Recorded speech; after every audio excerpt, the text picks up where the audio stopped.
في قرية صغيرة هادئة بين الجبال كان يعيش شاب يدعى عادل. عرف بين الناس بصدقه وأمانته، لكنه كان يعاني من فقر شديد.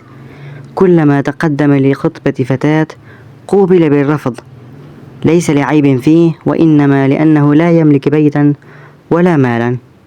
كان قلبه يحزن، لكنه كان يردد لنفسه دائما: واصبر واصبر وما صبرك إلا بالله. فكان يستعين بالله ويقول: إن ضاق صدري اليوم فربي أرحم، وما عنده خير وأبقى. بدأ عادل يعمل في الحقول تحت حر الشمس، يحمل الأحجار ويحرث الأرض بيده.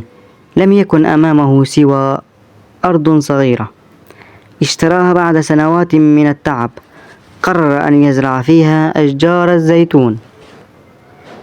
كان أهل القرية يسخرون منه: هل تنتظر أن تطعمك الأشجار غدا؟ الزيتون يحتاج سنين طويلة قبل أن يثمر. لكن عادل ابتسم وقال: علمني النبي صلى الله عليه وآله وسلم أن أحب العمل ولو كان بسيطا. فقد قال: ما أكل أحد طعاما قط خيرا من أن يأكل من عمل يده. سنوات طويلة مرت وعادل يرعى أشجاره بصبر لا ينفد، يسقيها، يعتني بها، حتى صار وجهه أسمر من كثرة وقوفه تحت الشمس. ومع كل يوم يمر كان يردد: إنما يوفى الصابرون أجورهم بغير حساب. حتى جاء اليوم الموعود. كبرت أشجار الزيتون وبدأت تطرح ثمارها. لم تعد فقط تملأ بيته بالقوت، بل صارت مصدر رزق وفير لأهل القرية جميعا. تحولت الأرض الصغيرة إلى بركة عظيمة، وأصبح عادل بعد فقر مضطرب مثل في الغنى والكرامة. جاءه أهل القرية الذين كانوا يسخرون منه وقالوا: لقد كنت على حق، بالصبر تجنى الثمار.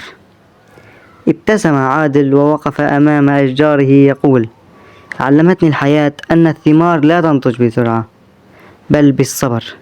كما لا تأتي الأقدار إلا في وقتها الذي يختارها الله. فقد قال النبي صلى الله عليه وسلم: واعلم أن النصر مع الصبر، وأن الفرج مع الكرب، وأن مع العسر يسرا. صلى الله عليه وآله وسلم.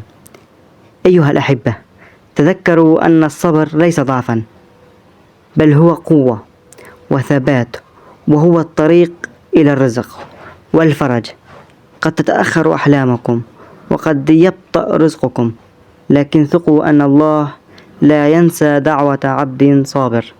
فمهما طال الليل لابد أن يشرق الفجر، فاصبر صبرا جميلا. نختم المقولة: فاصبروا فما ضاع صبر عبد عند الله قط. أتمنى أن تعجبكم هذه القصة الجميلة، وبارك الله بكم. واصبروا واصبروا واصبروا. من أصابه ابتلاء ومن أصابه مرض فالصبر مفتاح الفرج. والله الصبر مفتاح الفرج. الحمد لله. أتمنى أن تشتركوا في القناة وأن تفعلوا زر الجرس. بارك الله بكم وحياكم، والسلام عليكم ورحمة الله وبركاته.